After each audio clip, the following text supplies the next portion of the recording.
OpenAI yaqindagina yangi rasm generatori ChatGPTni ishga tushirdi. Endi u nafaqat foto mahsulot to'plamlari, posterlar va hattoki web dizayn yaratishni ham biladi. Keling, bu aqldan ozdiradigan texnologiya qanaqa ishlashini ko'rsataman. Birinchisi FaceWeb. Hayratlanarli kачествоda. Hammasi oson va juda chiroyli chiqadi.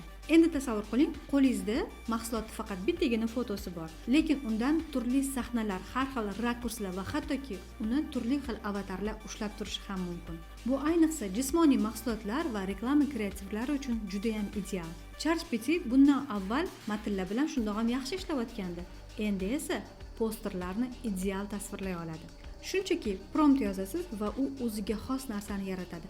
Ozgina o'zgartirish kiritasiz matningizga, u atrofdagi obyektlarni o'zgartirishsiz sizni aytayotgan o'zgartirishingizni to'g'rilab qaytib yuboradi sizga rasmni. Bu narsa brending va maketlar uchun ham xuddi shunaqa ishlaydi va sizga ishingizni osonlashtirib beradi. Rasmni yuklaysiz va kerakli o'zgartirishlarni kiritasiz, atigi 1 soniyadan keyin yangi ranglar va yangi versiyada rasmni olishingiz mumkin bo'ladi. Eshitib turing, davomi undan ham qiziq.